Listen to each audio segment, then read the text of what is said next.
Hello students, welcome back to Hindi mirror channel. सभी students का Hindi mirror पर फिर से स्वागत है। अभी जो कंटेंट लेकर आए हैं, आजकल श्रीदेव सुमन उत्तराखंड यूनिवर्सिटी के एग्ज़ाम चल रहे हैं, तो यहाँ पर आपको बता दें कि बीए फर्स्ट सेम के एग्ज़ाम लगभग ख़त्म ही हो चुके हैं। एक दो पेपर उनके रह रहे हैं, तो वो अपनी अच्छे से तैयारी करते रहे हैं। बीए फर्स्ट सेम के स्टूडेंट्स, आज इंग्लिश का पेपर था और मैंने लास्ट टाइम पर ही आपका पेपर अपलोड किया था। रात जो पेपर अपलोड किया था, सेम वैसा ही पेपर आज का आपका एग्ज़ाम में आया था। जिसने अच्छे से तैयारी की होगी उनका पेपर डेफिनेटली अच्छा गया होगा। अब बात करते हैं थर्ड सेम की। थर्ड सेम का हमने पॉलिटिकल का अपलोड कर दिया है। आपका क्वेश्चन पेपर हिस्ट्री और हिंदी का भी रह चुका है, तो हिस्ट्री हिंदी भी कर देंगे। इंग्लिश का हम शायद ना कर पाए, लेकिन हिंदी, हिस्ट्री और आपका पॉलिटिकल का अपलोड ज़रूर होगा। और साथ में अभी जो पेपर लेकर आए हैं, जो क्वेश्चन बैंक लेकर आए हैं, वह लेकर आए हैं वोकेशनल हिंदी, कार्यालय हिंदी, जो कि थर्ड सेम के स्टूडेंट्स के लिए है। श्रीदेव सुमन के जो स्टूडेंट्स हैं उनके वोकेशनल हिंदी लगा हुआ है, तो कार्यालय हिंदी का ये क्वेश्चन पेपर है। यहाँ से आपके 99% क्वेश्चन ज़रूर बनेंगे। तो ये क्वेश्चन बैंक भी अगर आप तैयार करते हैं तो आप 60 अबव आराम से लेकर जाएंगे। बाकी 40% बचा तो उसको आप अपने से ही तैयार करके जाइएगा। कुछ चीज़ें आप अपने से तैयार करेंगे तो आपका पेपर अच्छा ज़रूर जाएगा। चलिए देख लेते हैं क्वेश्चन किस तरह के यहाँ पर पूछे गए हैं या पूछे जाएंगे आपसे। पहला प्रश्न है, कार्यालय हिंदी से क्या अभिप्राय है। 99% इसकी उम्मीद है क्वेश्चन ये बनेगा एग्ज़ाम में। प्रश्न नंबर 2 है, कार्यालय हिंदी का स्वरूप स्पष्ट करते हुए इसके मुख्य उद्देश्य बताइए। अब काफ़ी स्टूडेंट्स को रहता है कि मैडम हिंदी का पेपर है, कार्यालय हिंदी का, तो इंग्लिश में नहीं, इंग्लिश में आप नहीं करेंगे। अगर हिंदी का पेपर है तो आप उसको हिंदी में ही लिखेंगे, भले ही चाहे आप इंग्लिश मीडियम के स्टूडेंट्स हों। ठीक है, तो कार्यालय हिंदी से क्या अभिप्राय है, यहाँ पर पूछा गया। स्वरूप को स्पष्ट करना है और उद्देश्य क्या है। तो ये 2-3 टॉपिक यहाँ पर बन रहे हैं और साथ में इसका अर्थ भी आप तैयार कर सकते हैं। साथ में इसकी परिभाषाएं आप तैयार कर सकते हैं। इस प्रकार से ये टॉपिक आपके 100% एग्ज़ाम में पूछा जाएगा। चलते हैं नेक्स्ट क्वेश्चन की तरफ। नेक्स्ट क्वेश्चन में देख लेते हैं क्या पूछा जा रहा है। क्वेश्चन नंबर 3, कार्यालय हिंदी की परिभाषिक शब्दावली का स्वरूप को विस्तार पूर्वक समझाइए। जैसे कि आपको मालूम है, वोकेशनल में जो है आपकी 4 यूनिट है और चारों यूनिट से हमने आपके लिए क्वेश्चंस बनाए हैं जो इम्पोर्टेंट क्वेश्चन है। जैसे कि फर्स्ट यूनिट है आपकी बहुत ज़्यादा इम्पोर्टेंट है और आपकी थर्ड और फोर्थ यूनिट बहुत इम्पोर्टेंट है।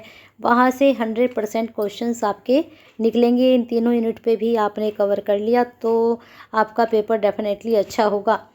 अब यहाँ पर आपको बता दें कि कार्यालय हिंदी की पारिभाषिक शब्दावली का स्वरूप को विस्तार पूर्वक समझाना है। नेक्स्ट क्वेश्चन आप देख रहे हैं, टिप्पण से आप क्या समझते हैं। टिप्पण लेखन के प्रकारों के माध्यम से स्पष्ट कीजिए। वेरी इंपॉर्टेंट, 99% या कि 100% ही आप समझ लीजिए। टिप्पण से आपका क्वेश्चन जरूर बनेगा, प्रारूपण से आपका क्वेश्चन जरूर बनेगा। ठीक है, तो यहाँ पर हम पहले टिप्पण देख लेते हैं। तो एक तो टिप्पण की परिभाषा अर्थ कर लीजिए और टिप्पण लेखन के जो प्रकार हैं उनके क्या माध्यम है उसको आपको स्पष्ट करना है। फिर नेक्स्ट है, टिप्पण और टिप्पणी में अंतर स्पष्ट कीजिए। इसके बाद फाइल पर टिप्पण लिखने की पद्धति का उल्लेख कीजिए। अब फाइल पर हम टिप्पण के जब आप प्रकार पढ़ लेंगे तो आपको पता चलेगा कि वहाँ पर फाइल पर टिप्पण भी होता है, तो उसको हम किस प्रकार से लिखते हैं, क्या उसका मेथड होता है, क्या पद्धति होती है। ठीक है, चलते हैं आगे। जो आपको शब्द टिपिकल लगते हैं, जैसे ये पद्धति है, टिप्पण तो टिप्पण ही रहेगा, पद्धति को आप इंग्लिश में यानी कि मेथड होता है। चलते हैं आगे। प्रारूपण से आप क्या समझते हैं, बहुत इम्पोर्टेंट, 99% आप मान के चलिए ये क्वेश्चन भी आपका बनेगा। प्रारूपण के विशेषताओं को विस्तार पूर्वक समझाइए। ठीक है, यहाँ पर आपको इसकी विशेषताएं करनी है। यहाँ पर टिप्पण के प्रकार पूछे गए हैं। अर्थ और परिभाषा जरूर कर लीजिएगा। एटलीस्ट परिभाषा एक तो आप कर ही लीजिएगा, लेकिन अगर आप 2 से 3 करके जाएंगे तो कहीं ना कहीं आप अच्छे नंबर गेन कर पाएंगे। नेक्स्ट क्वेश्चन है, अपनी बीमारी का उल्लेख करते हुए उच्च अधिकारी को आवेदन पत्र भेजने के लिए एक कच्चा रूप या प्रारूपण तैयार करें। ठीक है, तो इस तरह के आपसे पत्र भी लिखवाए जा सकते हैं एग्ज़ाम में। नेक्स्ट क्वेश्चन है पत्र व प्रारूपण में मुख्य अंतर क्या है, संक्षेप में लिखिए। तो आपको पत्र हम कैसे लिखते हैं और प्रारूपण कैसे लिखते हैं, इनमें हम क्या डिफरेंस कर सकते हैं दोनों में, उसको आपको समझाना है। नेक्स्ट क्वेश्चन है प्रतिवेदन क्यों लिखा जाता है, संक्षेप में समझाइए। वेरी इंपॉर्टेंट, जितने भी क्वेश्चंस यहाँ पर उठाए गए हैं सारे ही बहुत ही महत्वपूर्ण हैं, क्योंकि क्वेश्चन बैंक हम तैयार करते हैं, लेकिन फिर भी यहाँ से भी हम आपके लिए निकालते हैं वो क्वेश्चन जो 100% आपके एग्ज़ाम में बनते हैं। तो चलिए नेक्स्ट क्वेश्चन देख लेते हैं। कार्यालय प्रतिवेदन क्यों लिखा जाता है, ये आपको बता ही दिया है। कार्यालय प्रक्रिया में टिप्पण लिखने की क्यों आवश्यकता पड़ती है, तो मुझे लगता है कार्यालय में टिप्पण बहुत ही ज़्यादा लिखे जाते हैं और मुझे लगता है ये काम भी सही मायने में वहीं के लिए है, कार्यालय के लिए। तो आपको बताना है क्यों आवश्यकता हमें इसकी पड़ती है, इसके बारे में जिक्र करना है यहाँ पर। नेक्स्ट क्वेश्चन है किसी भी घटना को ध्यान में रखते हुए कुछ आंकड़े एकत्रित करके एक प्रतिवेदन आपको तैयार करना है।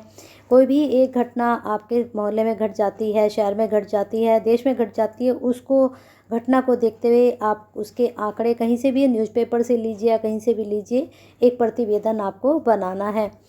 चलते हैं नेक्स्ट क्वेश्चन की तरफ। 12 क्वेश्चन आप तक पहुंच चुके हैं, 13 आपको देख लेते हैं, एक रिपोर्ट उसकी तैयार करनी है।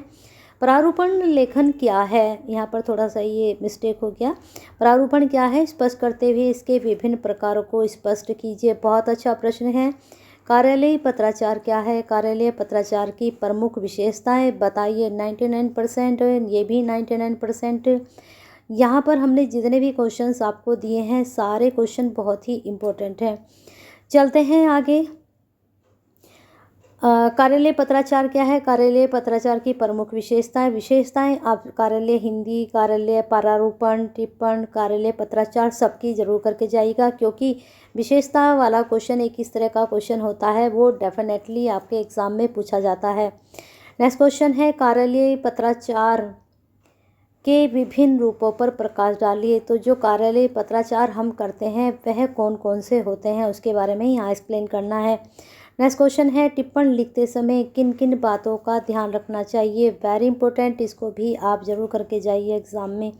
कार्यालय पत्र का एक प्रारूप, नमूना और उदाहरण प्रस्तुत कीजिए। यानी कि जो कार्यालय पत्र लिखा जाता है उसका आप जो है एक पत्र लिखकर आप उसका उदाहरण दे सकते हैं। नमूना भी वही होगा, प्रारूप भी वही होगा और उदाहरण भी वही होगा। ठीक है, एक पत्र आपको लिखना है।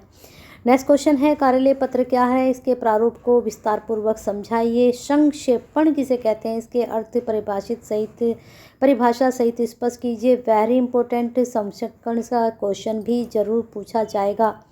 अब आते हैं संक्षेपण की प्रमुख विशेषताओं पर प्रकाश डालें। यहाँ पर इसकी परिभाषा पूछी गई, यहाँ पर विशेषताएं पूछी गई, यहाँ पर इसके प्रकार पूछे गए हैं और यहाँ इसकी उपयोगिता पूछी गई और यहाँ इसके नियम पूछे गए हैं।